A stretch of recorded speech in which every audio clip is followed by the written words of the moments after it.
नमस्कार साथियों, Kalyani IAS academy के डिजिटल प्लेटफॉर्म पर आपका हार्दिक स्वागत है। पिछले लेक्चर्स में हमने भारतीय संस्कृति को बहुत ही अच्छे से पढ़ा एवं समझा था। इस लेक्चर में हम संस्कार विविध संदर्भ को बहुत ही अच्छे से पढ़ेंगे एवं समझेंगे। तो शुरू करते हैं संस्कारों से। देखिए, जीवन एक बहुत ही लंबी विकास प्रक्रिया है जिसमें व्यक्ति चाहता है कि वह न केवल भौतिक सुख भोगे बल्कि आध्यात्मिक सुख को भी भोग करे। इसके साथ ही उसके जीवन में जो भी समस्याएं आती हैं, चिंताएं होती हैं, दुख के क्षण आती हैं, विपत्ति आती है, वह उनका डटकर सामना कर सके, उनसे छुटकारा पा सके और इसके लिए कोई उसका मार्गदर्शन करे। इसके साथ ही वह अपने जीवन को हर्ष उल्लास के साथ में व्यतीत करना चाहता है, तो साथ ही अपने सभी सामाजिक दायित्वों की भी पूर्ति करना चाहता है। और इन सब की पूर्ति के लिए हमारे समाज में कुछ विधि विधान विकसित किए गए हैं जिनको संपन्न करने के लिए कुछ विशेष क्रियाकलाप या अनुष्ठान किए जाते हैं। तो इन्हीं सामाजिक विधि विधानों से संबंधित क्रियाकलापों को ही संस्कार कहा जाता है, या फिर हम संक्षिप्त में कह सकते हैं कि समाज में जीवन के महत्वपूर्ण लक्ष्यों को प्राप्त करने के लिए धार्मिक आधार पर कुछ विधि विधान विकसित किए गए हैं। और ये जो कुछ विधि विधान है, ये कुछ विशेष अनुष्ठानों से संबंधित होते हैं जिन्हें ही क्या कहा जाता है, संस्कार कहा जाता है। राइट। इसके साथ ही संस्कार की एक दूसरी परिभाषा भी हम दे सकते हैं, जैसे संस्कार से अभिप्राय शुद्धि की धार्मिक क्रियाओं तथा व्यक्ति के बौद्धिक, मानसिक एवं वैदिक परिष्कार के लिए किए जाने वाले अनुष्ठानों से है, जिससे उस व्यक्ति का सर्वांगीण विकास होता है। इसके साथ ही वह व्यक्ति समाज का विकसित सदस्य भी बन जाता है। या फिर हम कह सकते हैं कि संस्कार एक प्रक्रिया है जो एक और तो व्यक्ति को समय अनुकूल, समय अनुकूल विविध व्यक्तित्व और सामाजिक भूमिका को स्वीकार करने के लिए तैयार करती है, तो दूसरी ओर उसे समाज के साथ संबंध करने का कार्य भी करती है। राइट। अब ये जो संस्कार है, संस्कारों की संख्या अलग अलग जो धर्म ग्रंथ है या अलग अलग जो शिक्षाविद हैं उन्होंने अलग अलग बताई है। जैसे ऋग्वेद में संस्कारों की संख्या केवल 3 है, वहीं मनुस्मृति में भी ऋग्वेदों की संख्या 3 है, वहीं गृह सूत्र में संस्कारों की संख्या 13 है। तो गौतम ऋषि ने संस्कारों की संख्या 42 बताई है। लेकिन जो सूत्र साहित्य है, सूत्र साहित्य में जो संस्कार हैं उनकी संख्या 16 बताई गई है। और ये 16 संस्कार जो है वो पूरी भारतीय धार्मिक संस्कृति में प्रसिद्ध है। राइट, जिनका अध्ययन हम बहुत ही अच्छे से करेंगे। अब हम यहाँ पर संस्कार का अर्थ समझेंगे। जो संस्कार शब्द की उत्पत्ति है, पिछली क्लास में भी हमने देखा था कि संस्कार शब्द की उत्पत्ति संस्कृत के सम उपसर्ग पूर्वक, राइट, फिर कृच्च धातु से जब घच्च जो है प्रत्यय लगता है तो उससे क्या बनता है, संस्कार शब्द बनता है। तो संस्कार शब्द में सम क्या है, उपसर्ग पूर्वक है, फिर कृच्च क्या है, धातु है, और धच्च क्या है, यहाँ पर प्रत्यय है। राइट, जिससे संस्कार शब्द बनता है। और संस्कार शब्द का अर्थ होता है परिष्कार करना, शुद्ध करना, या फिर क्या है, पवित्रता होता है। वहीं जो संस्कार शब्द है उसका अंग्रेजी में जो है कई इसके अर्थ मिलते हैं, जैसे सेरेमनी हो जाएगी या सेरेमोनिया हो जाएगा, राइट हो जाएगा, या रिचुअल्स हो जाएगा, या क्या हो जाएगा, सैक्रामेंट जो इत्यादि है, ये इसके संस्कार शब्द के अंग्रेजी के वर्जन है। परंतु इनमें से भी जो सैक्रामेंट शब्द है, राइट, सैक्रामेंट शब्द है, ये अधिक उपयुक्त माना जाता है। उसका कारण क्या है कि इसका अर्थ होता है धार्मिक विधि विधान या धार्मिक अनुष्ठान, या वह कृत्य जो मानसिक अथवा आध्यात्मिक सौंदर्य का बाह्य एवं दृश्य प्रतीक माना जाता है। इसलिए अंग्रेजी में जो सैक्रामेंट वर्ड है वो संस्कार शब्द के लिए अधिक उपयुक्त माना जाता है। अब हम यहाँ पर संस्कार शब्द की परिभाषाएं देखेंगे। वैसे तो मैंने आपको बहुत ही अच्छे से संस्कार शब्द को परिभाषित करके बता दिया है, फिर भी अगर जैसे कभी 11 नंबर का पूछा जाता है, राइट, 11 नंबर का प्रश्न पूछा जाता है, और जब अगर हमको 11 नंबर के प्रश्न में अगर हमको इंट्रोडक्शन देना हो तो हम वहाँ पर संस्कार शब्द को डिफाइन कर सकते हैं, या फिर 5 नंबर में कोई भी प्रश्न पूछा जाए तो वहाँ पर भी हम उत्तर में प्रामाणिकता लाने के लिए किसी एक समाज शास्त्री का नाम उल्लेख कर सकते हैं। तो यहाँ पर संस्कार शब्द की परिभाषाएं हम देखते हैं। तो डॉक्टर राजवली पांडे की परिभाषा मैं आपको बता चुका हूँ। तो डॉक्टर राजवली पांडे के अनुसार संस्कार का अभिप्राय शुद्धि की धार्मिक क्रियाओं एवं व्यक्ति के दैहिक, आंतरिक एवं बौद्धिक परिष्कार के लिए किए जाने वाले अनुष्ठानों से है, जिससे कि उस व्यक्ति का भी सर्वांगीण विकास होता है और वह समाज का पूर्ण विकसित सदस्य हो जाता है। फिर जेमिनी के अनुसार जो संस्कार की परिभाषा है, उन्होंने शुद्धिकरण का अर्थ लिया है, और जेमिनी सूत्र के अनुसार में संस्कार की परिभाषा है किसी वस्तु को ऐसा रूप देने की प्रक्रिया जिसके द्वारा वह अधिक उपयोगी हो जाए। ये जेमिनी सूत्र के अनुसार परिभाषा है। तो तीसरी हो जाएगी सबर के अनुसार, राइट। सबर के अनुसार संस्कार वह है जिसके संपादन से कोई पदार्थ या व्यक्ति किसी कार्य को करने के योग्य हो जाता है, राइट। तो फिर अगली जो परिभाषा है वो शिव स्वरूप सहाय के अनुसार है, और शिव स्वरूप सहाय के अनुसार जीवन की संपूर्णता की प्राप्ति के क्षेत्र में अपनी शुद्धि करने की प्रक्रिया को ही क्या कहा जाता है? संस्कार कहा जाता है या संस्कार कहते हैं। अब हम संस्कारों के उद्देश्यों को पढ़ेंगे, राइट। तो संस्कारों के जो उद्देश्य हैं वो भी बहुत महत्वपूर्ण है, और यहाँ से सीधा 5 नंबर में या 11 नंबर में प्रश्न पूछा जा सकता है। एक चीज़ और मैं आपको बताना चाहूँगा कि चूंकि हम समाज शास्त्र पढ़ रहे हैं और समाज शास्त्र में संस्कार है, फिर वर्ण व्यवस्था है, आश्रम व्यवस्था है, विवाह है, तो ये जितनी भी संस्थाएं हैं इनका अध्ययन हम जब करेंगे और जब आप इसका उत्तर लिखेंगे तो आपको उत्तर लिखते समय इनके मौलिक स्वरूप को याद रखना है। क्योंकि वर्तमान समय में तो चाहे आप संस्कार की बात करें, चाहे आश्रम व्यवस्था की बात करें, विवाह की बात करें, सब में काफ़ी सारी विसंगतियां आ चुकी हैं, और वर्तमान समय में तो केवल और केवल कर्मकांड ही नजर आते हैं। जो मौलिक तत्व है या इनका जो मूल उद्देश्य है वो कहीं वर्तमान समय में क्षीण हो गया है, राइट। इसीलिए अगर हम हमारे प्रश्न में इनका जो मूल उद्देश्य था वो लिखेंगे तो हमको बहुत अच्छे से नंबर मिलेंगे, राइट। तो संस्कारों का उद्देश्य में पहला हो जाएगा यहाँ पर व्यक्तित्व का निर्माण, और व्यक्तित्व का क्या हो जाएगा? विकास हो जाएगा, राइट। चूंकि मैंने बताया था कि व्यक्ति समाज में रहता है और वह सामाजिक विधि विधानों का पालन करते हुए ही अपने आप को विकसित करता है या अपने आप को ढालता है, और यहाँ पर जो संस्कार होते हैं वही उसका मार्गदर्शन करते हैं, राइट। तो संस्कार ही उसे अपनी जीवन पद्धति को सुधारने के लिए, अपने व्यक्तित्व को विकसित करने के लिए मार्गदर्शन करते हैं। इसके साथ ही जो संस्कार है वह समाज की संस्कृति जो पृष्ठभूमि है, जो भी सांस्कृतिक पृष्ठभूमि होती है, उसी सांस्कृतिक पृष्ठभूमि को ध्यान में रखकर ही व्यक्ति के चरित्र का निर्माण करते हैं, उसके सोचने विचारने की क्षमता को परिष्कृत करते हैं, कार्य करने की शैली को परिमार्जित करते हैं।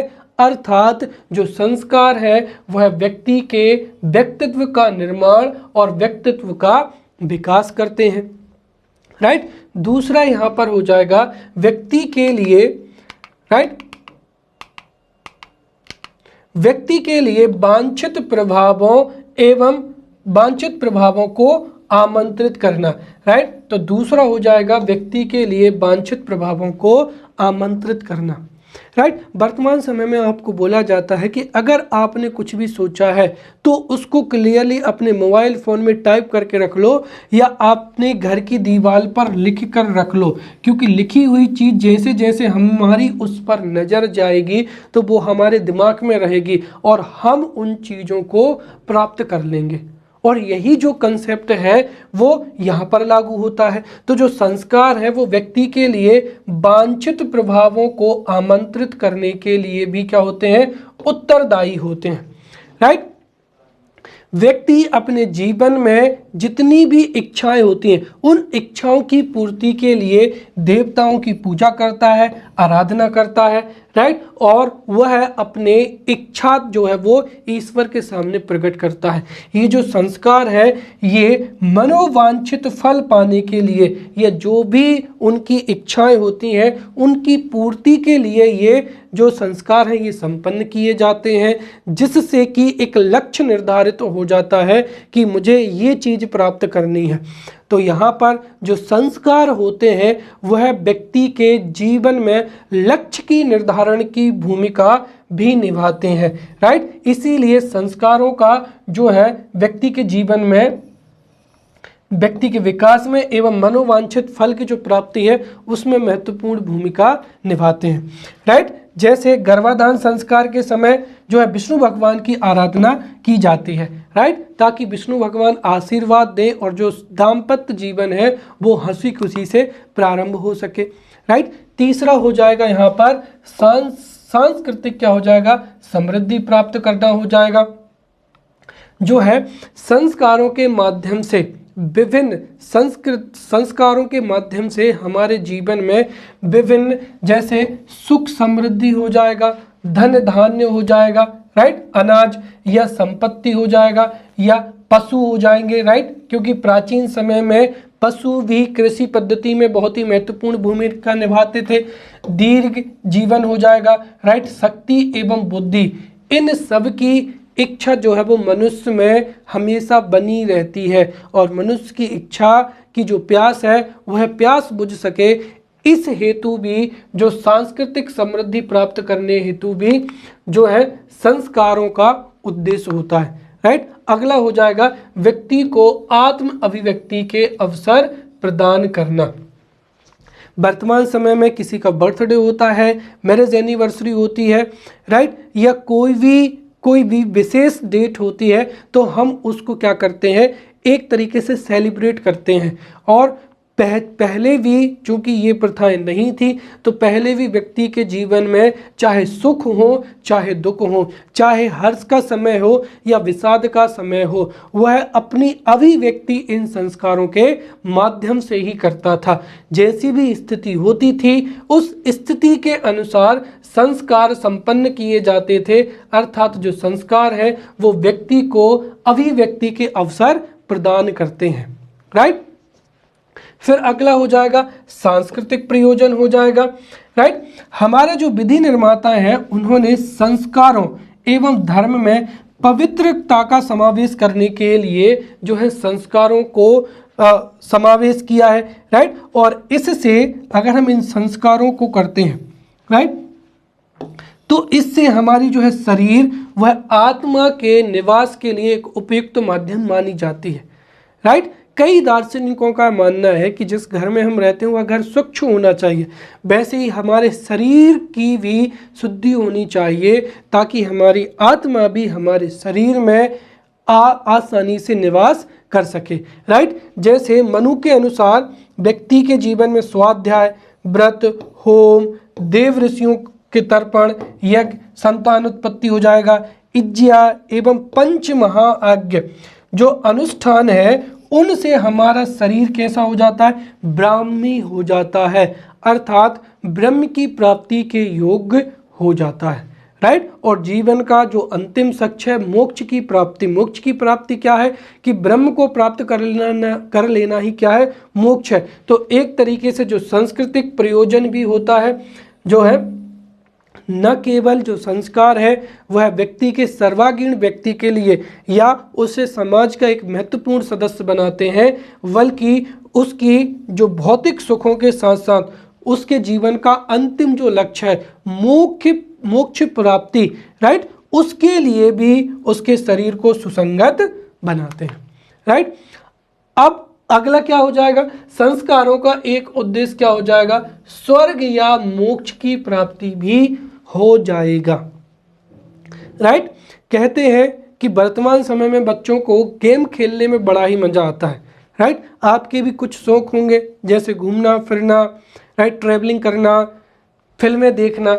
वैसे ही अगर हम जीवन में जितने भी आनंद हैं, चाहे खाने से संबंधित हो, फिल्म देखने से हो, घूमने से संबंधित हो, उन सब में जो सबसे अधिक आनंद की प्राप्ति तब होती है जब हमारी आत्मा ईश्वर में ही क्या होती है, समाहित हो जाती है, और उस परम आनंद को ही मोक्ष कहा गया है।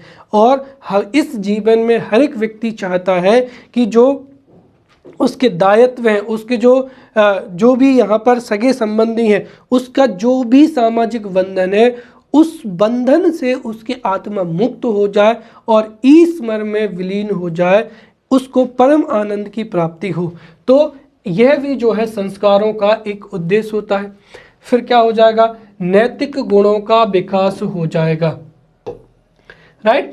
व्यक्ति जिस समाज में रहता है उस समाज के विधि विधानों के अनुरूप ही अगर वह कार्य करता है तो वह नैतिक माना जाएगा या सामाजिक व्यक्ति माना जाएगा। और अगर वह समाज के प्रतिमानों के विपरीत कार्य करता है, राइट, छेड़खानी करता है, चोरी करता है, हिंसा करता है, अर्थात समाज के प्रतिमानों के विपरीत या विरुद्ध जाकर कोई भी कार्य करता है तो उसको अनैतिक माना जाता है। तो ये जो संस्कार होते हैं यह व्यक्ति को नैतिक शिक्षा देते हैं कि हमें इस सामाजिक पद्धति में रहते हुए क्या क्या करना है। वो जो नैतिक शिक्षा है वो संस्कारों के माध्यम से ही हमें प्राप्त होती है, अर्थात ये नैतिक गुणों का जो है विकास करते हैं, जैसे दया, क्षमा, अनसूया, शौच, सम, उचित व्यवहार, निरीहता या क्या हो जाएगा, निर्लोभता हो जाएगा या लोभ ना करना। ये सभी गुणों का जो विकास है वो संस्कारों के माध्यम से भी होता है। फिर हो जाएगा अशुभ शक्तियों एवं प्रभाव से व्यक्ति को क्या करना, बचाना। तो अशुभ शक्तियों के प्रभाव से या व्यक्ति से बचाना। वर्तमान समय में कोई भी व्यक्ति अशुभ शक्तियों में विश्वास नहीं करता है। कुल मिलाकर भूत, प्रेत, चुड़ैल, आत्मा, इन सब में विश्वास नहीं करता है। लेकिन वर्तमान समय में भी जो व्यक्ति हैं वो नेगेटिव एनर्जी में क्या करते हैं, बिलीव करते हैं। कहते हैं कि अगर हमारा नेगेटिव एनवायरनमेंट रहेगा या हमारे आसपास नेगेटिव एनर्जी होगी तो वह हमें हमेशा नीचे गिराएगी, हमारा अमंगल होगा, हम जो भी कार्य करेंगे वह कार्य सिद्ध नहीं होगा, हमें असफलता मिलेगी, राइट। और इसीलिए वर्तमान समय में भी वैज्ञानिक तरीके से कहा जाता है कि हम जहाँ पर रहते हैं वहाँ पर ऐसा एनवायरनमेंट होना चाहिए कि हमें पॉजिटिव एनर्जी मिले, ताकि हम राइट डायरेक्शन में सोच के राइट कार्य कर सकें, राइट। और यही कंसेप्ट पहले था।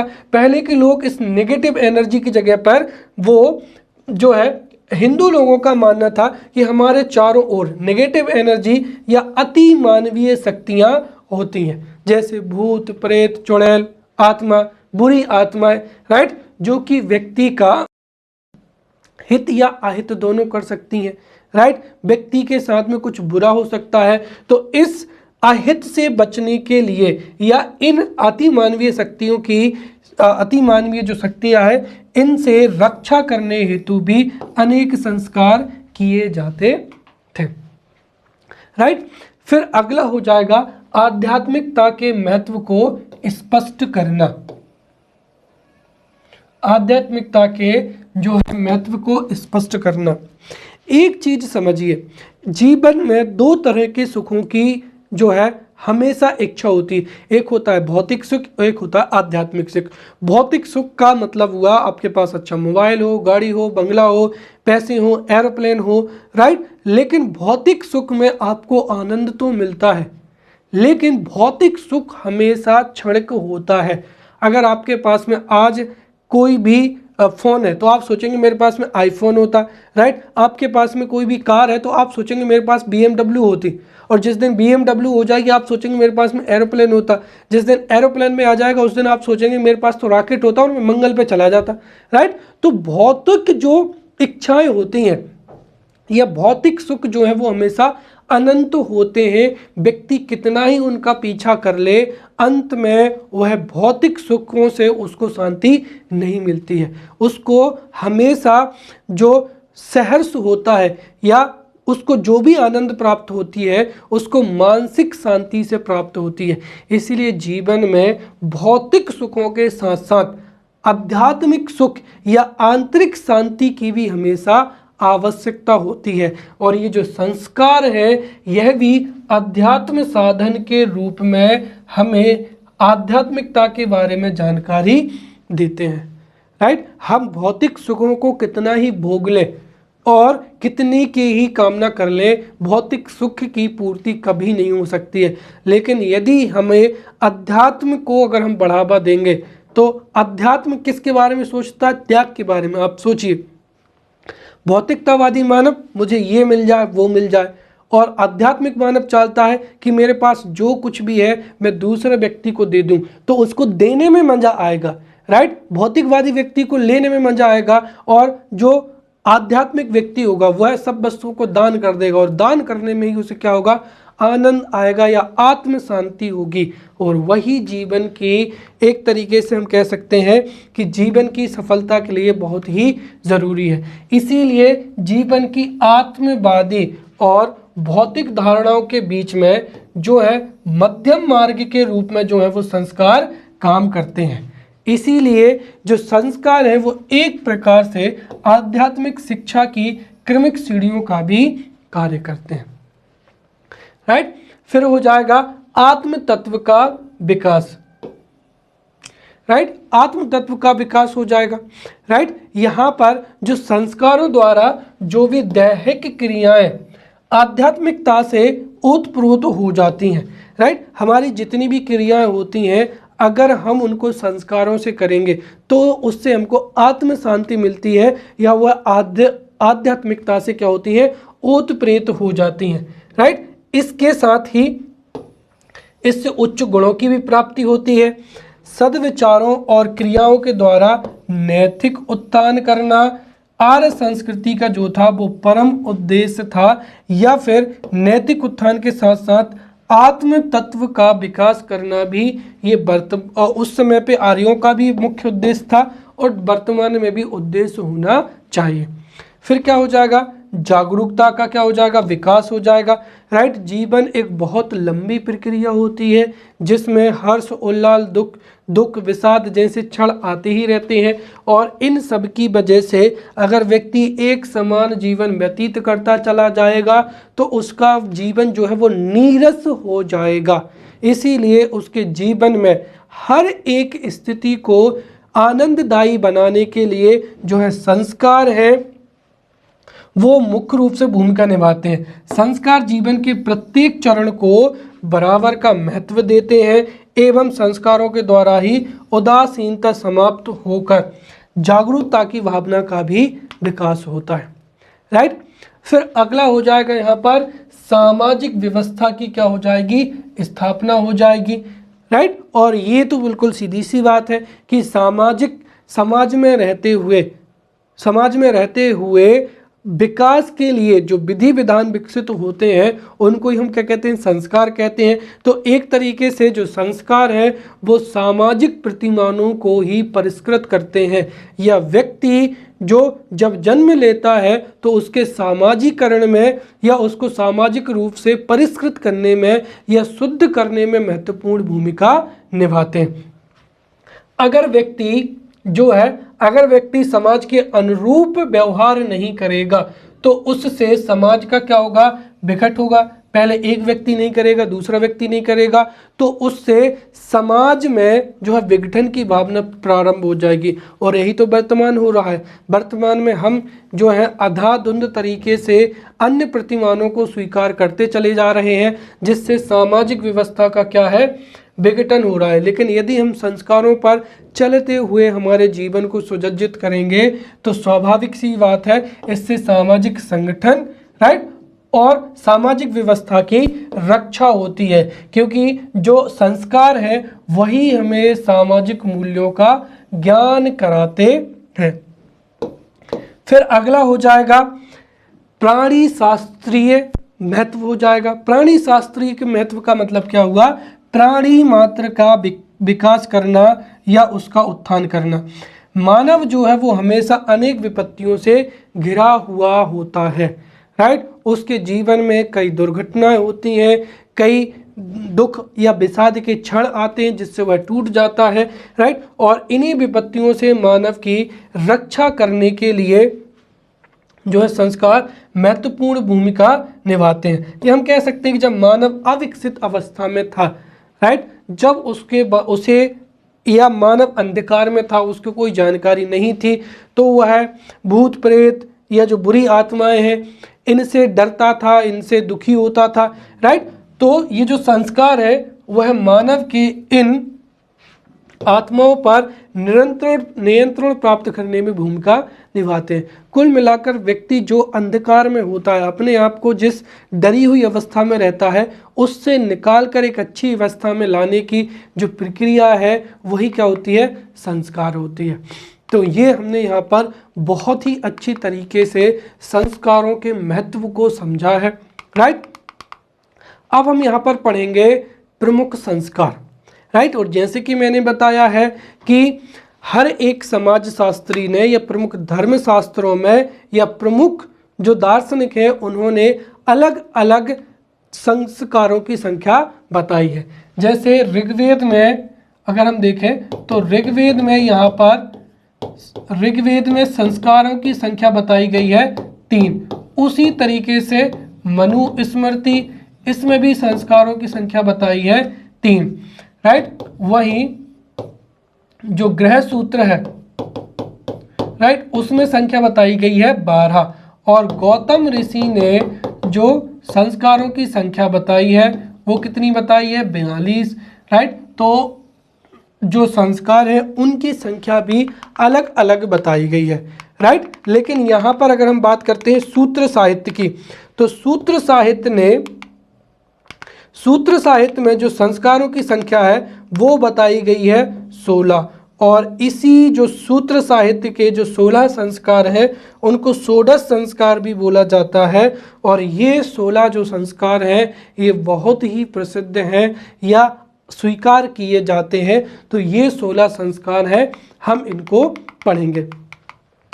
अब हो सकता है एग्जाम्स में आपसे 3 नंबर में प्रश्न पूछा जाए कि जन्म अवस्था से पूर्व के संस्कारों को लिखिए, या बाल्यावस्था के संस्कार कौन कौन से हैं, या फिर शैक्षणिक संस्कार या शिक्षा से जुड़े संस्कार कौन कौन से हैं, वयस्क अवस्था के संस्कार कौन कौन से हैं, और जीवन के अंतिम समय में जो संस्कार होता है वह कौन सा होता है, तो उनको हम समझेंगे, राइट। तो सूत्र साहित्य में संस्कारों की जो संख्या है वह 16 मानी गई है, और यही लगभग सभी समाज शास्त्रियों ने भी इसी संख्या को स्वीकार किया है। तो ये जो 16 संस्कार हैं हम इन्हें कई भागों में विभाजित कर सकते हैं, राइट। तो परीक्षा में उपयोगिता की दृष्टि से इनकी संख्या जो 16 है, तो परीक्षा में जो है प्रश्न पूछे जाने की संभावना के आधार पर या अन्य आधारों पर जो है हम इनको इन भागों में विभाजित करेंगे। सबसे पहला क्या हो जाएगा? जन्म के पूर्व, राइट। व्यक्ति का जब जन्म भी नहीं होता है तो जन्म से पूर्व भी कुछ संस्कार जो है वो किए जाते हैं, राइट, ताकि व्यक्ति का, अब यहाँ पर ये जो संस्कृति है, हमारी संस्कृति में व्यक्ति के जन्म से पूर्व ही उसका शुद्धिकरण होना या उसके परिष्करण के लिए जन्म के पूर्व से ही संस्कार प्रारंभ हो जाते हैं। जैसे पहला क्या हो जाएगा? गर्भाधान हो जाएगा, फिर दूसरा हो जाएगा पुंसवन, तीसरा क्या हो जाएगा? सीमांतोन्नयन, राइट। तो ये जन्म से पूर्व के 3 जो है वो संस्कार है। गर्भाधान, गर्भधारण करना, राइट, पुंसवन उस गर्भधारण को रोकने के लिए हो जाएगा, राइट, और सीमांतोन्नयन हो जाएगा राइट, जो कि 4 से लेकर जन्म के पहले तक होता है, जिसमें गर्भधारण या एक तरीके से गर्भधारण अच्छे से हो सके उसके लिए ये दोनों ही क्या होते हैं, संस्कार होते हैं। फिर बाल्यावस्था के संस्कार, बाल्यावस्था के संस्कारों में सबसे पहला हो जाएगा जन्म के समय पे जातकर्म हो जाएगा। फिर 12 से 13वें दिन के बीच में नामकरण होता है। फिर अगर हम देखें तो लगभग 42 दिन, राइट, 1.5 महीने के बाद में निष्क्रमण होता है, बच्चे को घर से बाहर लाया जाता है। फिर होता है अन्नप्राशन, जिसमें बच्चे को पहली बार ठोस भोजन खिलाया जाता है। फिर क्या हो जाएगा, चूड़ाकरण हो जाएगा, राइट, जिसमें मुंडन भी कराया जाता है।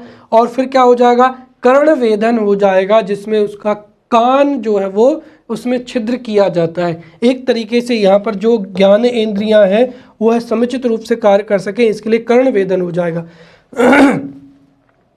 फिर उसके बाद में ये जो जितने भी संस्कार हैं, ये संस्कार हैं शिक्षा से संबंधित, राइट। जैसे पहला क्या हो जाएगा, विद्या आरंभ हो जाएगा। विद्या आरंभ संस्कार में जो है मस्तिष्क विद्या ग्रहण करने के योग्य हो जाता है, तो गायत्री मंत्र पढ़ के विद्या आरंभ कराई जाती है।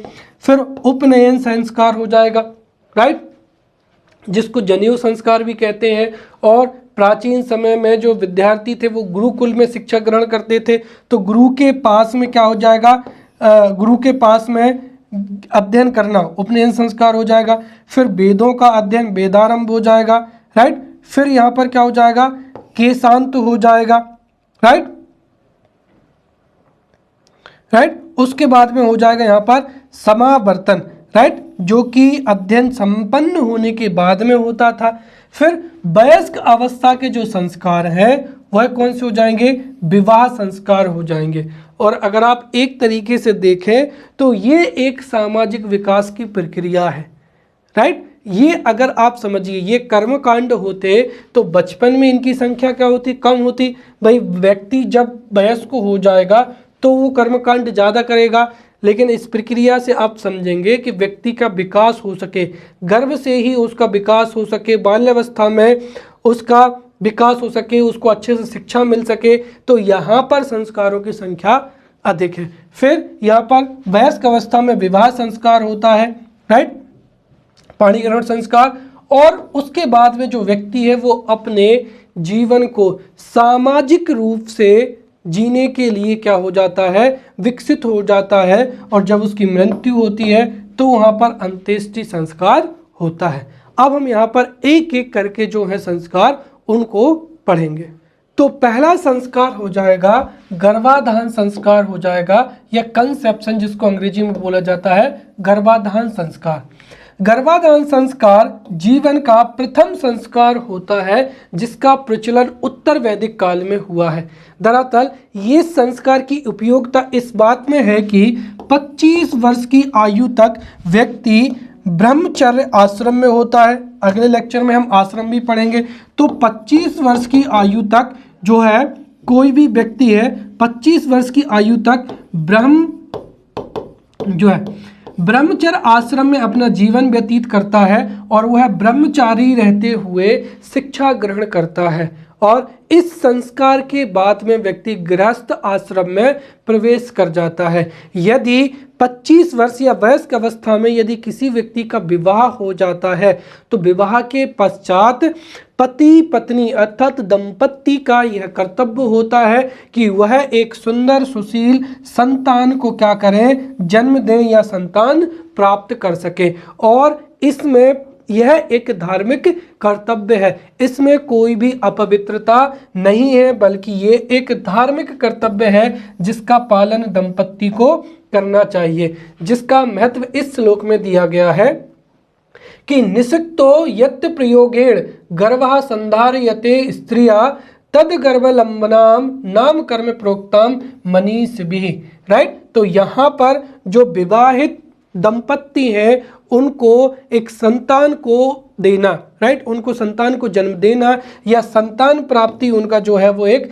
धार्मिक कर्तव्य है, इसमें कोई अपवित्रता नहीं है। और इस संस्कार में बताया गया है कि जब स्त्री ऋतुकाल में होती है तो ऋतुकाल के बाद में जो 4वीं से 16वीं रात्रियां होती हैं वह गर्भधान के लिए उपयुक्त बताई गई हैं। इसके साथ ही जो धर्म सूत्रों एवं स्मृतियों में भी उल्लेख है कि यदि कोई व्यक्ति स्वस्थ होते हुए भी ऋतुकाल में अपनी पत्नी के समीप नहीं जाता है तो वह भ्रूण हत्या का दोषी होता है या वह अपने धर्म का पालन नहीं करता है, राइट। वर्तमान समय में लाइफस्टाइल ऐसी हो गई है कि 25 या 26 तक मैरिज होती है तो आसानी से प्रेगनेंसी कंसीव नहीं हो पाती है, राइट। फिर व्यक्ति कई जगह पे ढूंढता है, तो इसकी सटीक जो जानकारी है वो यहाँ पर बताई गई है, राइट। तो कुल मिलाकर ये जो है वैज्ञानिक तर्कों से भी, अगर मॉडर्न साइंस की भी बात करें तो मॉडर्न साइंस भी प्रेगनेंसी कंसीव करने के लिए जो सबसे उपयुक्त समय बताती है, राइट, वो यही बताती है, राइट। इसके साथ ही अगर एक बात और इसमें कही गई है, राइट, कि गर्भाधान यदि समरात्रि में किया जाता है अर्थात दिन सप्ताह का वह दिन जो 2 से विभाजित हो जाए, राइट, तो यदि समरात्रि को होता है तो उससे पुत्र जन्म लेता है, और यदि विषम रात्रि में अगर गर्भाधान हो तो वह कन्या के जन्म की अधिक संभावना रहती है, राइट। तो कुल मिलाकर अगर प्रश्न पूछा जाए तो हमें ये सारी की सारी जानकारी देनी है। और इस आश्रम का जो महत्व है वो यही है कि चूंकि 25 वर्षों तक जो भी व्यक्ति होता है वो ब्रह्मचर्य आश्रम में होता है, ब्रह्मचारी का जीवन व्यतीत करता है, राइट। और जब वो गृहस्थ आश्रम में प्रवेश करेगा, जब उसका विवाह करेगा, राइट, और यदि उसके मन में कोई शंका है तो गर्भाधान जो है संस्कार उसके मन में जो भी शंका होती है उसको दूर करती है। अर्थात यह आश्रम बताता है कि गर्भाधान धार्मिक कर्तव्य होता है, विवाहित दंपत्ति को एक सुंदर सुशील संतान को जन्म देना चाहिए या उनके मन में संतान प्राप्ति की इच्छा होनी चाहिए, राइट। अब हम अगला जो संस्कार है वो पढ़ते हैं और वो हो जाएगा क्या, पुंसवन हो जाएगा या फीटस प्रोटेक्शन हो जाएगा। अब ये जो पुंसवन संस्कार है ये 2 अर्थों में ज़्यादा प्रचलित है। पुंसवन जो संस्कार है, एक तो क्या हो जाएगा कि जैसे ही गर्भधारण निश्चय हो जाएगा, राइट, जब गर्भधारण हो जाएगा तो गर्भधारण के पश्चात उसके गर्भपात की संभावना अधिक होती है। चूँकि प्राचीन समय में जो नेगेटिव एनर्जी है या भूत प्रेत या बुरी आत्माएं हैं उनसे व्यक्ति डरता था और इस बात की चिंता रहती थी कि ये जो नेगेटिव एनर्जी है वो इसके गर्भपात में अपनी भूमिका ना निभाएं। इसीलिए उन नेगेटिव एनर्जी या भूत प्रेत से बचने के लिए जो है पुंसवन का जो है पुंसवन संस्कार किया जाता था, राइट। और यहाँ पर इस संस्कार के अनुसार रात्रि के समय जो बट वृक्ष की छाल है, राइट, बट वृक्ष की छाल का रस निचोड़कर जो गर्भवती स्त्री होती है उसके नाथुने में डालकर मंत्र उच्चारण किया जाता था और ऐसा करने से गर्भपात की जो आशंका है वो क्या है, समाप्त हो जाती है तथा सभी प्रकार की विघ्न बाधाएं दूर हो जाती हैं। ये पुंसवन का जो है हम कह सकते हैं कि ये पुंसवन संस्कार का महत्व है। अर्थात जो पुंसवन संस्कार है वह गर्भपात की जो भी आशंकाएं होती हैं उनकी समाप्ति के लिए किया जाता है, राइट।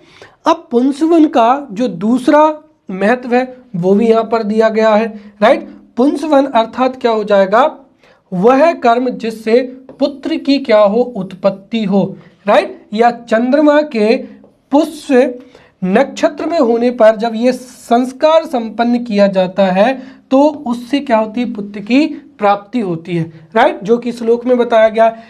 तृतीय मासे कर्तव्यम गस्टेरंतरा शोभनाम, राइट, पुयान प्रसूते एन कर्मणा तत् पुंसवनमारीतम।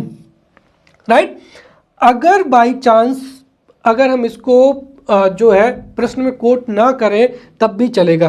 दरअसल क्या है कि वर्तमान समय में समाज शास्त्र में कई नई विचारधाराएं आ गई है। राइट, जिसमें स्त्री विमर्श हो जाएगा, दलित विमर्श हो जाएगा, लिंग विमर्श हो जाएगा। इसीलिए अगर हम यहाँ पर देखें तो ये पुत्र प्राप्ति की क्या करता है, कामना करता है, इसीलिए इसमें थोड़ा लिंग भेद भी झलकता है। राइट, तो अगर जैसे हमें 50 शब्दों में लिखना है तो पुंसवन में हम ये वाला जो है यहाँ पर लिख देते हैं तो बेहतर बात है, और अगर शब्द कम है तो हम उसका हालांकि इसको भी लिख सकते हैं, समस्या कोई नहीं है। बस ये है कि अगर इसको अवॉइड कर सकते हैं तो इसको अवॉइड कर देना चाहिए। बाकी पुंसवन का वास्तविक मतलब जो है वो इसमें ही निहित होता है। राइट, पुंसवन का जो है वास्तविक मतलब भी इसी में निहित होता है। तो जो पुंसवन संस्कार है उसका तात्पर्य ये है कि एक तो क्या है कि अगर तृतीय मासी, अगर 3 महीने का जो है गर्भधारण के तीसरे महीने में अगर ये संपन्न किया जाता है, 3 महीने के अंदर ये पुष्य, जब चंद्रमा पुष्य नक्षत्र में होता है और यह संस्कार किया जाए तो उससे पुत्र की प्राप्ति होती है। और इसकी दूसरी व्याख्या हम ये कह सकते हैं कि बट वृक्ष की जब छाल का रस निचोड़कर गर्भवती स्त्री के नाखूनों में डालकर मंत्रोच्चारण किए जाए तो उससे गर्भपात की आशंका समाप्त हो जाती है। यह भी जो है पुंसवन का क्या हो जाएगा, महत्व हो जाएगा। राइट, तीसरा हो जाएगा सीमंतोनयन हो जाएगा या सेटिस्फाइंग विशेष ऑफ द क्या हो जाएगा, प्रेग्नेंट मदर हो जाएगा। राइट, अब ये जो सीमंतोनयन या अर्थात क्या हो जाएगा, सौभाग्य संपन्न होगा। जब महिला गर्भधारण करती है और गर्भधारण के समय पर महिला जो भी सोचती है, विचारती है, जो भी काम करती है उसका बच्चे पर उसी तरीके से प्रभाव पड़ता है, और ये साइंटिफिक तरीके से भी क्या हो चुका है, प्रूव हो चुका है। तो इस जो सीमंतोनयन संस्कार है इसका महत्व यही है कि यह संस्कार बताता है कि जब गर्भधारण हो तो गर्भधारण स्त्री को अच्छी किताबें, अच्छी कहानियाँ और सकारात्मक वातावरण में निवास करना चाहिए ताकि जो गर्भ में बच्चा है वह भी सकारात्मक विचारों से उसका जन्म हो। राइट, और ये जो संस्कार है ये गर्भाधान के 4 से 8वें माह तक क्या होता है, संपन्न होता है। राइट, और ऐसी अवधारणा है या हम एक तरीके से कह सकते हैं कि जो गर्भवती स्त्री होती है उसके शरीर को कुछ नकारात्मक शक्तियाँ विघ्न बाधाओं के साथ में गर्भपात कराने का प्रयास करती हैं। तो इसे रोकने के लिए उसके केसों में जो है सुगंधित तेल डालकर यज्ञ मंडप में प्रवेश कराती हैं, जहां वेद मंत्रों के उच्चारण के बीच पति के द्वारा बालों को ऊपर उठाकर यह संपन्न किया जाता है। राइट, तो इसके भी दो महत्व हो जाएंगे। एक तो क्या हो जाएंगे कि सीमंतोनयन जो संस्कार है उससे गर्भवती स्त्री के जो गर्भपात है उसकी आशंका को दूर करने के लिए या गर्भपात से बचने के लिए, राइट, जो 4 से 8वां महीना होता है उसको रोकने के लिए जो गर्भवती महिला होती है उसके केसों में तेल डालकर यज्ञ मंडप में प्रवेश कराते हैं और जो पति है वह केसों को ऊपर उठाकर जो है यहाँ पर मंत्र पढ़े जाते हैं, जिससे क्या होता है, यह संस्कार संपन्न हो जाता है। राइट, और इसके माध्यम से जो गर्भवती नारी है उसकी समृद्धि तथा भ्रूण के दीर्घ आयु की कामना भी की जाती है। राइट, और यहाँ पर ये जो संस्कार है ये संस्कार इस बात का घोतक भी है और इस बात का महत्व भी है कि जो गर्भवती स्त्री है उसको गीता और अन्य शास्त्रों को पढ़ाना चाहिए। दरअसल जब मंडप में ये संस्कार किया जाएगा तो वहाँ पर गीता पाठ किया जाता है और कई मंत्र भी पढ़े जाते हैं। अर्थात गर्भधारण के समय पे जब गीता एवं शास्त्रों को गर्भधारण स्त्री पढ़ेगी तो उससे बच्चे पर जो है सकारात्मक प्रभाव पड़ेगा और जो महिला है उसको भयावह डरने वाली नकारात्मक फिल्में या पुस्तकें पढ़ने से भी उसको रोका जाता है या महिला को बचना चाहिए। राइट, तो ये यहाँ पर जो तीनों के जो तीनों हैं, राइट, ये जो संस्कार है, पहला कौन सा हो जाएगा, गर्भधारण, दूसरा हो जाएगा यहाँ पर पुंसवन, तीसरा हो जाएगा सीमांतोन्नयन। ये तीन संस्कार जो है वो जन्म अवस्था के या जन्म पूर्व के क्या है, संस्कार है। चौथा हो जाएगा यहाँ पर जात कर्म जो है रिचुअल्स हो जाएगा, वर्थ रिचुअल हो जाएगा, या जात कर्म जो है वो संस्कार हो जाएगा। राइट, ये भी एक तरीके से जब बच्चे का जन्म होता है तो पिता जो सहर्ष खुशियां मनाता है, राइट, उसके लिए ये जो है संपन्न कराया जाता है। राइट, तो जातम कुमारम स्वयं दृष्ट्वा स्नान वान्यनीय गुरुम पिता नांदी श्रद्धा वासने तु जात कर्म समाचरित हो जाएगा। राइट, तो जैसे ही ये जो संपन्न है, ये जात कर्म जो संस्कार है वह बच्चे के जन्म के समय किया जाता है। जब बच्चे का जन्म होता है तो उसके तुरंत बाद जो पिता है वह स्नान करके, ध्यान रखें, इस संस्कार में जब बच्चे का जन्म होता है तो पिता स्नान करके उसके पास जाता है, पुत्र को स्पर्श करता है। राइट, यहाँ पर परीक्षा में लिखते समय हम संतान लिखे तो वो बेहतर है। राइट, तो पुत्र को या संतान को स्पर्श करता है एवं सूंघता है। राइट, एक तरीके से पिता अपने बच्चे की स्वस्थता की परख करता है कि बच्चा स्वस्थ है कि नहीं, और इसके साथ ही वह शिशु के कान में आशीर्वाद तक जो मंत्र होते हैं उनका उच्चारण करता है एवं बच्चे को दीर्घ आयु एवं बुद्धि की कामना देकर अपनी खुशी भी व्यक्त करता है एवं बच्चे का जो है वो अभिवादन भी करता है।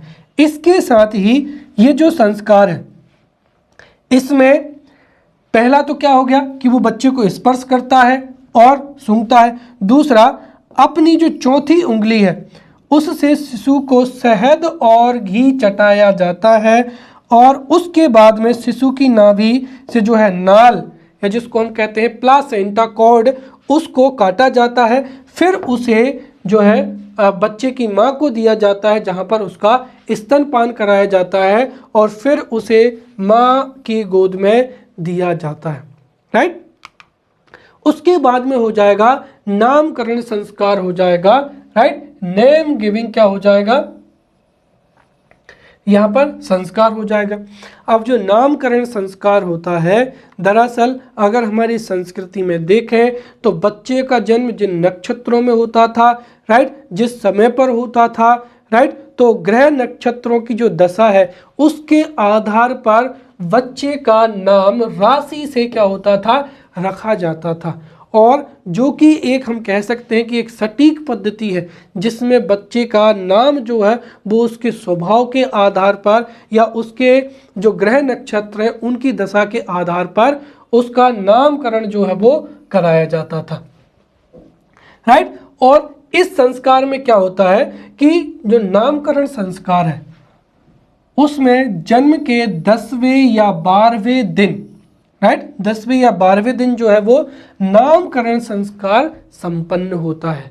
राइट, और नामकरण संस्कार जब संपन्न होता है तो उस अवसर पर माता जो है, माता और शिशु को सबसे पहले स्नान कराते हैं, फिर माँ अपने बच्चे को या शिशु को शुद्ध वस्त्रों में ढककर पिता की गोद में दे देती है। उसके बाद में प्रजापति जो दक्ष है या फिर नक्षत्र के जो भी देवता हैं, अग्नि है, सोम है, उनकी आहुतियाँ दी जाती हैं या उनके मंत्र पढ़े जाते हैं।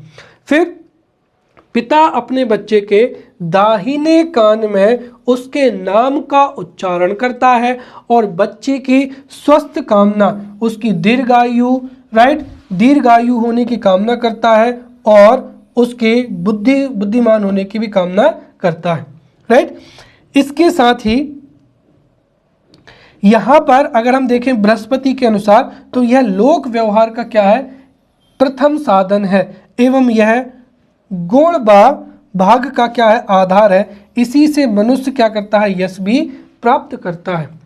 राइट, तो ये हो गया नामकरण संस्कार। फिर हो जाएगा निष्क्रमण संस्कार या टेकिंग द चाइल्ड क्या हो जाएगा, आउटडोर्स हो जाएगा। अब जब बच्चे का जन्म होता है तो उस समय पे जच्चा एवं बच्चा की जो स्वास्थ्य स्थिति होती है वो बहुत ही नाजुक होती है।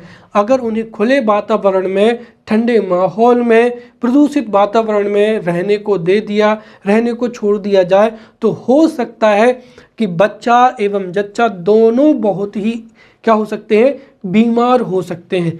इस वजह से उनको घर के अंदर ही रखा जाता है। घर के अंदर स्वच्छ वातावरण में जच्चा एवं बच्चा दोनों को रखा जाता है ताकि दोनों जो है वो बीमारियों से संक्रमित ना हो या अस्वस्थ ना हो। और जब 42वां दिन होता है, राइट, तो उस समय पर जो है बच्चे का क्या किया जाता है, निष्क्रमण किया जाता है, अर्थात उसको बाहर की ओर लाया जाता है। राइट, जो संस्कार है ये शिशु के जन्म के 40 दिन के पश्चात संपन्न होता था।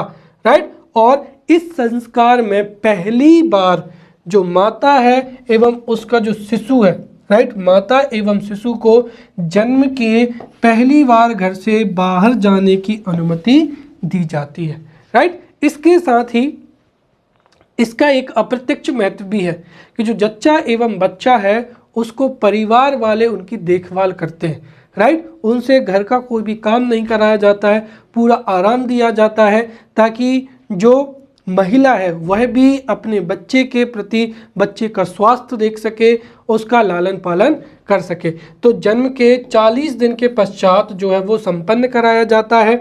राइट, जिसमें पहली बार घर से बाहर जाने की अनुमति होती है। और ये श्लोक भी अगर आप चाहें तो कोट कर सकते हैं। राइट, तत् तृतीये कर्तव्यम भासी सूर्यस्त दर्शनम चतुर्थे मासी।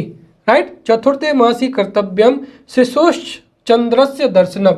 राइट, तो सूर्य दर्शन एवं चंद्र दर्शन अर्थात जो है जच्चा एवं बच्चा को 40 दिन के पश्चात, या जो यहाँ पर लिखा है चतुर्थ मासे, इसमें उनको पहली बार घर से बाहर लाया जाता है। राइट, और इसमें भी शिशु को स्नान कराया जाता है, नए परिधान में यज्ञ के सामने उनको लाकर वेद मंत्रों का पाठ किया जाता है। फिर माँ शिशु को लेकर बाहर जाती है, सूर्य का दर्शन करती है, चंद्र का दर्शन करती है और किसी मंदिर में जाकर देवों के दर्शन कराए जाते हैं।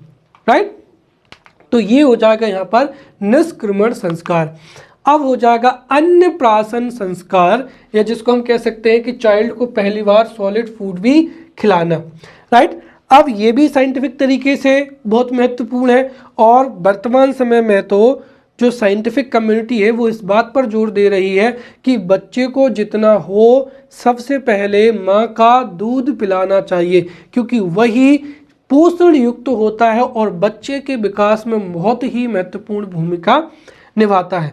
तो जब बच्चे का जन्म होता है तो जन्म से लेकर 5वें या 6वें माह तक बच्चे को केवल और केवल लिक्विड जो है, दूध जो है आहार के रूप में दिया जाता है। लेकिन जैसे जैसे फिर आयु बढ़ती चली जाती है वैसे वैसे फिर बच्चे को भोजन खिलाना प्रारंभ करते हैं।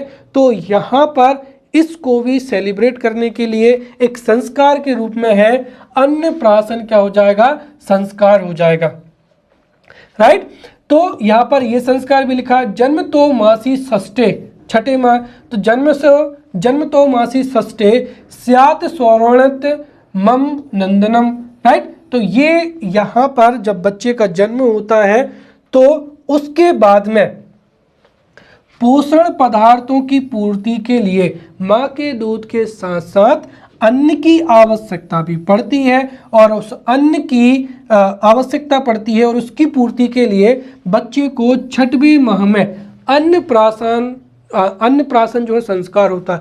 और इस संस्कार में बच्चे को दूध, घी, दही तथा पके हुए चावल जो है वो खिलाए जाते हैं। राइट, और यहाँ से जो बच्चा है वो अन्न खाना प्रारंभ कर देता है। राइट, और इसके पहले तक जो था वो शिशु माँ के स्तनपान पर ही निर्भर रहता था, लेकिन अब उसको जो है वो अन्न खिलाना प्रारंभ कर दिया जाएगा। राइट, तो यहाँ पर इसका अगर हम महत्व देखें तो बच्चे को शारीरिक एवं मानसिक रूप से उसके स्वास्थ्य पर ध्यान देना, उसकी शारीरिक विकास पर ध्यान देना, इस संस्कार का क्या है, महत्व है। इसीलिए 6वें मास के बाद में जो है वो अन्नप्राशन संस्कार किया जाता है और इसके बाद से बच्चे को जो है ठोस भोजन देना प्रारंभ कर देते हैं ताकि उसका शारीरिक विकास बहुत ही अच्छे से हो सके। अगला हो जाएगा चूड़ाकरण हो जाएगा या चौल कर्म हो जाएगा, हेयर कटिंग हो जाएगा, राइट। अब ये जो प्रक्रिया है, अभी तक हमने यहाँ पर बच्चे के जन्म से लेकर बच्चे के शारीरिक विकास तक के जो है संस्कार देख लिए हैं। अब यहाँ से बच्चे की जो है एक तरीके से वह अपने सामाजिक परिवेश में बीमार ना हो, इसके लिए उसको नैतिक शिक्षा, सामाजिक शिक्षा देने के लिए जो है संस्कार किए जाते हैं, जिसमें क्या हो जाएगा, चूड़ाकरण या चौल कर्म या जिसको हेयर कटिंग क्या कहते हैं, संस्कार कहते हैं। और जो चूड़ाकरण संस्कार है इसको प्रचलित भाषा में क्या कहा जाता है, मुंडन कहा जाता है, जिसमें पहली बार शिशु के बाल काटे जाते हैं, राइट। और इस संस्कार के अनुसार या गृह सूत्रों के अनुसार जन्म के प्रथम वर्ष की समाप्ति से लेकर तीसरे वर्ष की समाप्ति तक जो है यह जो चूड़ाकरण संस्कार है ये संपन्न किया जाना चाहिए। हालांकि कुछ जो धर्म शास्त्र हैं वो 5 वर्ष के भी कहते हैं कि जो है 1 वर्ष से लेकर 5 वर्ष के बीच में कभी भी जो मुंडन किया जा सकता है। अब इस संस्कार में होता क्या है, इस संस्कार में मंत्रोच्चारण के बाद में जो है शिशु के केस उतार दिए जाते हैं, केवल उसकी शिखा या चोटी को क्या कर दिया जाता है, छोड़ दिया जाता है, एवं कटे हुए जो बाल हैं उनको गोबर में छिपा दिया जाता है और बच्चे के सिर पर मक्खन एवं दही का लेप किया जाता है, राइट। और ऐसा माना जाता है कि इसके बाद से जो शिशु है वो लिखना और गिनती गिनना क्या होता है, सीखने लगता है। तो एक तरीके से यहाँ पर बच्चे का जो क्रमिक विकास है वह भी हमें इन संस्कारों से पता चलने लगता है। इसका जो महत्व क्या है, बच्चे को शरीर की स्वच्छता का पाठ पढ़ाना है, क्योंकि छोटे बच्चे जो है नहाने धोने में किनमिनाते हैं या अपने शरीर का ध्यान नहीं रखते हैं, कहीं भी खेलते हैं, कूदते हैं, धूल में लोटपीट होते हैं। तो बच्चे अपने शरीर की स्वच्छता का ध्यान रखें, इस हेतु चूड़ाकरण या चौल कर्म संस्कार जो है वो किया जाता है। अब अगला हो जाएगा यहाँ पर कर्णवेधन हो जाएगा, राइट। तो कर्णवेधन हो जाएगा। कर्णवेधन जो संस्कार है इसमें शिशु का कान छेद कर उसमें बाली अथवा कुंडन पहना दिया जाता है, राइट। और यह जो संस्कार है ये मुख्य रूप से कब किया जाता है, 5वें वर्ष में किया जाता है। ऐसा माना जाता है कि जैसे जैसे बच्चे की आयु बढ़ती है उसकी ज्ञानेंद्रियां, आंखें, नाक, जिह्वा हो जाएगी, कान हो जाएंगी, त्वचा हो जाएंगी, ये सक्रिय होने लगती हैं और इससे ही उसको जो है ज्ञान इंद्रियों के माध्यम से ही उसको क्या होगा, ज्ञान प्राप्त होगा, ताकि जो बच्चे की ज्ञान इंद्रियां हैं वो ठीक से कार्य कर सकें। इसीलिए जो कर्णवेधन है वह संस्कार किया जाता है, राइट। शंखोपारिचा कर्णयन्ते त्यक्त्वा यत्नेन सेवनीयम, राइट। व्यक्त साधा शिराम विद्येम अन्ना वृद्धि हो जाएगा, राइट। इसका तात्पर्य हुआ कि इस संस्कार में बच्चे को पूर्व की दिशा में या पूर्व की दिशा की ओर मुंह करके बैठाया जाता है। उसके पश्चात बच्चे के कान में मंत्र पढ़े जाते हैं, फिर पहले दायां और फिर जो है बायां कान जो है वो छेदा जाता है, राइट।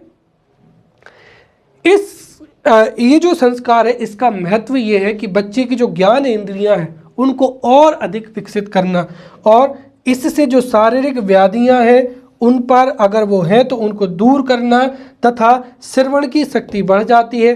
अर्थात इस संस्कार के माध्यम से श्रवण की शक्ति बढ़ाने के लिए, व्याधियों को दूर करने के लिए यह जो है संस्कार ये किया जाता है, राइट। तो आज के लेक्चर में इतना ही। कल अगले लेक्चर में हम फिर जो आगे के संस्कार है उनको बहुत ही अच्छे से पढ़ेंगे और समझेंगे। तब तक के लिए धन्यवाद।